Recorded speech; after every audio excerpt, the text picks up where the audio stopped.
Imagine this, you take a simple vitamin pill before bed, something you believe is protecting your health, but instead, within hours, it silently increases your risk of a stroke. That might sound alarming, even dramatic, but here's what the research shows. Certain vitamins, when consumed in excess or at the wrong time, can dramatically shift the chemistry of your blood, alter how your vessels constrict, and set in motion biological processes that increase the likelihood of clotting. And clotting, as we know, is the immediate trigger for many strokes. Why is this important? Because stroke is not just a medical event that happens in old age. Increasingly, people in their 30s, 40s, and 50s are experiencing strokes, often without any family history or obvious warning signs. One of the hidden reasons is the way everyday lifestyle choices, including the supplements we think are helping us interact with our cardiovascular system and brain. Now, let me be clear. Vitamins are not the enemy. They can be powerful allies when used correctly. The problem arises when we oversimplify the story, assuming that if a little vitamins is good, then more must be better, or that timing doesn't matter. Biology is rarely that simple. In fact, the difference between a supplement helping you or harming you often comes down to dosage, form, and when you take it. In this episode, we're going to explore the surprising truth about how certain vitamins can raise stroke risk overnight. We'll look at 6 key insights. Which vitamin in excess can thicken your blood and make clotting more likely? Why timing morning versus evening changes how your body responds. How this vitamin interacts with your blood pressure and vessel flexibility. The role of genetics and lifestyle in amplifying the risk. How you can protect yourself with simple evidence-based protocols. And most importantly, the safe science-backed way to use vitamins for brain and body health without tipping into danger. By the end of this talk, you'll have a clear, actionable framework not just for avoiding risk, but for optimizing your brain, your cardiovascular system, and your overall energy. So let's dive in. Vitamin K and blood clotting dynamics. Let's begin with the vitamin at the center of this discussion, vitamin K. Vitamin K is not a bad vitamin. In fact, it's essential for survival. Its main role is to help produce proteins that regulate blood clotting. Without it, even a small cut could become dangerous because your body wouldn't be able to stop the bleeding. But here's where the story takes an important turn. When levels of vitamin K become too high, especially from supplements rather than food, the clotting system can tilt in the opposite direction. Instead of preventing bleeding, your blood can become too prone to clotting. Why does this matter overnight? Research published in the American Heart Association journals has shown that strokes are often triggered by sudden clots that form in the brain's blood vessels, usually during sleep or early morning hours. If your blood is already in a more clot-prone state because of excess vitamin K, that risk window becomes even more dangerous. Here's what the research shows. Small, balanced amounts of vitamin K from foods like leafy greens rarely cause problems because the body regulates absorption. But supplements, particularly high-dose vitamin K1 or K2, can overwhelm that natural balance. Think of it like oiling the gears of a machine. A little oil keeps things running smoothly, but dumping too much can cause the gears to slip and lock up. Have you ever noticed how people often assume that more is always better when it comes to vitamins? We've all seen that mindset. If one pill helps, 2 must help more. But biology rarely works in a straight line. Instead, it works on what's called a dose-response curve. That means too little vitamin K is harmful, but too much can also cause problems, and that sweet spot in the middle is where health is optimized. Now, why is this effect particularly concerning at night? During sleep, your body's clotting factors are naturally elevated as part of its circadian rhythm. Blood pressure dips and circulation slows. This is one reason strokes and heart attacks are statistically more common in the early morning hours.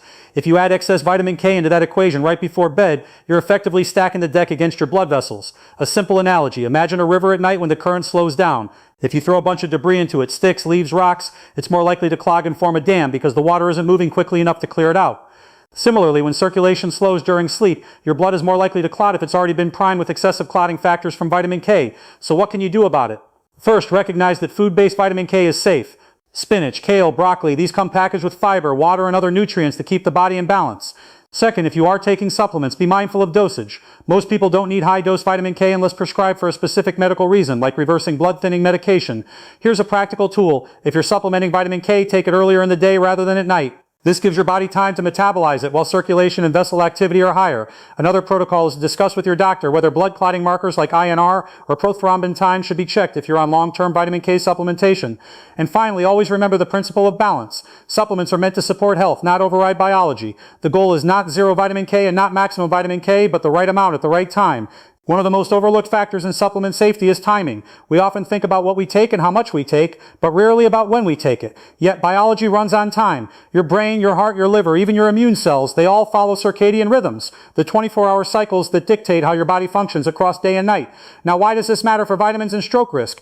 because clotting factors and blood pressure don't stay constant throughout the day. They rise and fall according to your circadian clock. Multiple studies, including large-scale analyses published in Circulation Research, show that the risk of stroke and heart attack spikes in the early morning hours, roughly between 6 a.m. and 10 a.m. Why that window? During sleep, your blood pressure drops, your body temperature lowers, and blood flow slows. As you wake, the nervous system begins ramping up cortisol and adrenaline to prepare you for the day. These hormones increase heart rate and tighten blood vessels. Combine that with naturally elevated clotting factors at night, and you have the perfect storm: slower circulation, higher clotting potential, and suddenly a morning surge of pressure through the vessels. Now imagine you've taken a supplement late at night, let's say vitamin K, or even certain forms of vitamin D, and that vitamin is increasing clotting activity while your system is already in its most vulnerable state. This is where overnight risk truly shows up. Think of your body like a highway. During the day, cars are moving quickly, traffic is flowing, and even if a truck dumps gravel onto the road, the motion of the cars helps scatter it. At night, traffic slows almost to a crawl. If that same truck dumps gravel on the road at 2 a.m., it just sits there. By morning, when traffic suddenly surges again, there's a much higher chance of a pileup. The practical takeaway? Morning is safer than evening for most supplements, particularly those that influence blood, energy, or hormones. By taking them earlier in the day, you give your body time to metabolize, distribute, and regulate them while the system is active. A simple tool here: create a morning supplement ritual. Instead of reaching for pills at night, align them with your breakfast or your first hydration of the day.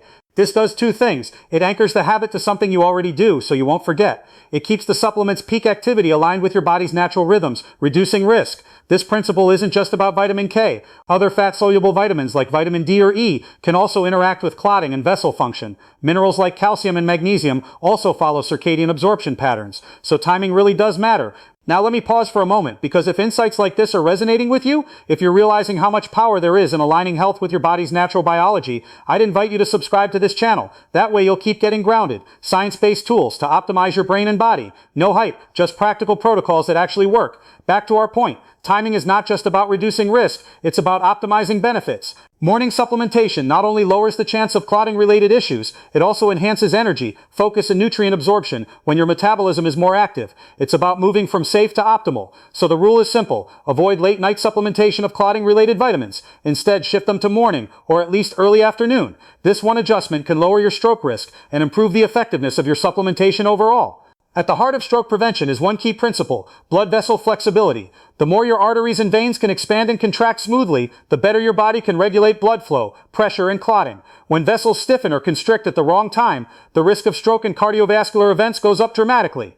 Now here's the surprising link. Certain vitamins can directly influence vessel flexibility, sometimes for good, and sometimes in ways that raise risk. One of the most important players here is nitric oxide, NOG. Nitric oxide is a signaling molecule that tells your blood vessels to relax, widening them so blood flows freely. When you exercise, eat leafy greens, or even just breathe deeply, your body increases nitric oxide production, improving vessel health. But when nitric oxide signaling is disrupted, vessels tighten, pressure rises, clotting risk increases. What's happening in your brain when this occurs is simple but profound. Your neurons depend on steady, flexible blood flow to deliver oxygen and glucose. When vessels constrict, that delivery becomes unstable, and in vulnerable areas, even small blockages can trigger a stroke. Now, how do vitamins tie in? Vitamins like C and E, for example, act as antioxidants that can support nitric oxide availability by reducing oxidative stress. But again, balance matters. Too much vitamin E, especially in high-dose supplement form, has actually been linked in meta-analyses published in The Lancet to increased risk of hemorrhagic stroke. Why? Because it can thin the blood excessively and interfere with clotting regulation.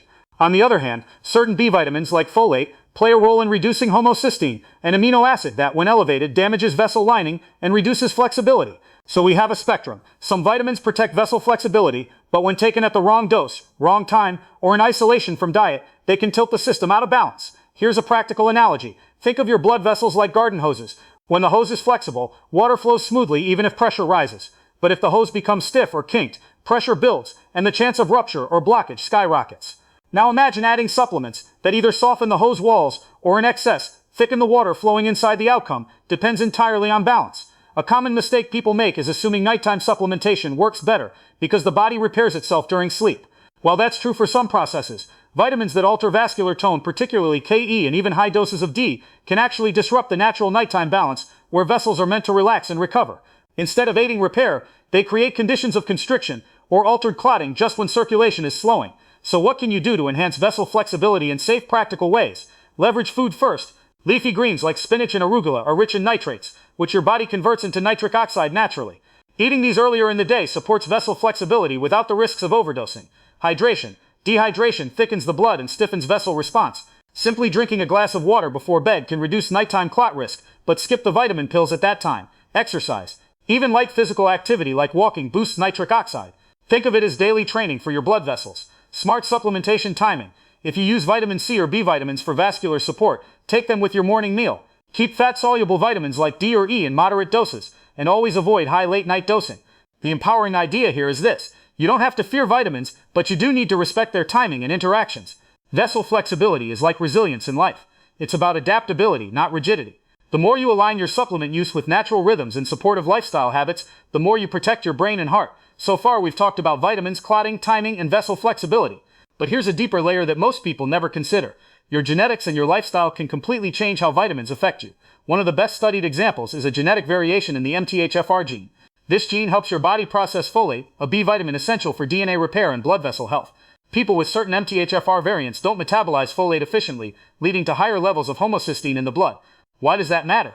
Because elevated homocysteine is strongly linked with damaged vessel linings, stiffer arteries, and increased stroke risk. Now here's where it gets interesting. For someone with a standard MTHFR gene, a normal multivitamin containing folate is usually fine. But for someone with the variant, the form of folate makes all the difference. Synthetic folic acid, the kind in many supplements, may not convert properly, leaving homocysteine levels high. What actually helps them is methylated folate, the active form the body can immediately use. In other words, the same vitamin can either protect you or leave you vulnerable, depending on your genetics. And this doesn't just apply to folate. Genes also influence how you handle vitamin D, vitamin K, and even iron. Some people naturally store more iron, for example, and too much supplementation can lead to oxidative stress in the brain and blood vessels, again amplifying stroke risk. But genetics is only half the picture. Lifestyle is the amplifier. Imagine two people with the same MTHFR variant.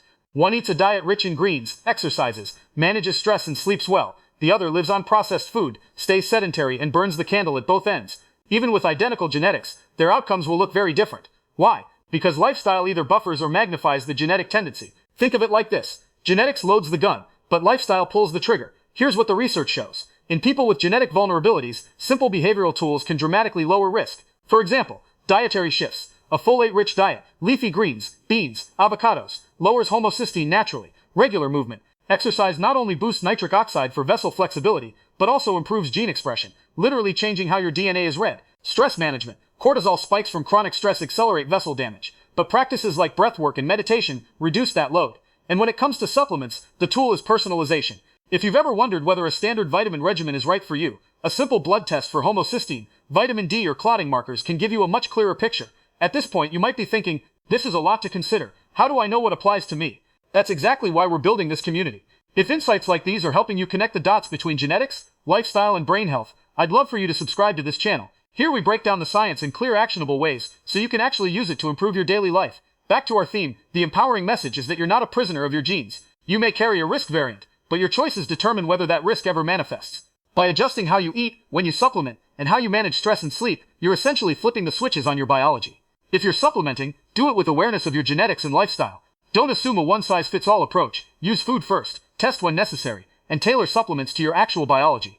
That's how you turn vitamins from a potential risk into a personalized shield for brain and body health. When most people think about stroke risk, they focus on cholesterol, or maybe genetics, but one of the most powerful and often hidden drivers is nighttime blood pressure and stress physiology. And here's where it ties directly back to vitamins and supplement timing. Normally, blood pressure dips at night. This nocturnal dipping gives your heart and vessels a chance to rest. But in many people, especially those living with chronic stress, poor sleep, or sleep disorders like apnea, blood pressure doesn't drop as it should. Instead, it stays elevated, or worse, spikes during the early morning hours. Researchers call this non-dipping blood pressure, and it's a major predictor of stroke. Now let's layer supplements on top of that. Imagine your vessels are already under pressure at night because your stress hormones, cortisol and adrenaline, are running higher than they should. Your nervous system is on alert, even though you're supposed to be recovering. If in that state you take a vitamin that thickens blood or alters clotting, you've just added fuel to a fire that's already burning. What's happening in your brain during those stress nights is that cortisol alters the tone of your vessels. Instead of relaxing, they stay more constricted. This raises resistance, meaning your heart has to pump harder to move blood. And because circulation naturally slows during sleep, any extra clotting factor in your system, whether from vitamin K supplementation, high-dose vitamin E, or even dehydration, can create the conditions for a clot to form. Let me ask you this. Have you ever noticed that on nights when you go to bed anxious or wired, your sleep feels lighter, your heart rate feels faster, and you wake up less refreshed? That's the physiology of stress in action. It's not just a mental state, it's a whole body shift that raises cardiovascular risk. The good news is there are tools to counter this. You don't need to eliminate all stress, that's impossible, but you can use simple protocols to bring your system back into balance before bed. For example, breathing practices. Just 5 minutes of slow exhalation focused breathing lowers cortisol and blood pressure. Think inhale for 4, exhale for 6. Light exposure management. Dimming lights an hour before sleep lowers cortisol and helps your vessels relax naturally. Hydration. A small glass of water before bed keeps blood from thickening overnight. Combine that with moving vitamins to the morning, and you reduce clotting risk dramatically. Sleep hygiene, even small adjustments like keeping your bedroom cool and consistent, lower sympathetic nervous system activity, reducing vessel strain. There's a strong psychological angle here too. Many people take supplements at night because they think it fits their schedule, but that routine can become a silent stress amplifier. Imagine you're unknowingly stacking supplements on top of elevated nighttime pressure. The combination is subtle but powerful, like adding an extra weight onto a bridge that's already under strain. Here's the empowering takeaway. Supplements themselves aren't the villain. Stress and blood pressure are the context that decides whether those supplements help or harm. If you reduce stress before bed, hydrate, and shift vitamins to morning, you turn a dangerous combination into a protective one. This never separates supplement decisions from your stress and sleep quality. They're part of the same system. Manage nighttime stress with breathing, light, and sleep hygiene. Hydrate and align vitamins with the active, resilient part of your circadian rhythm. That's how you give your brain and vessels the best shot at recovery overnight.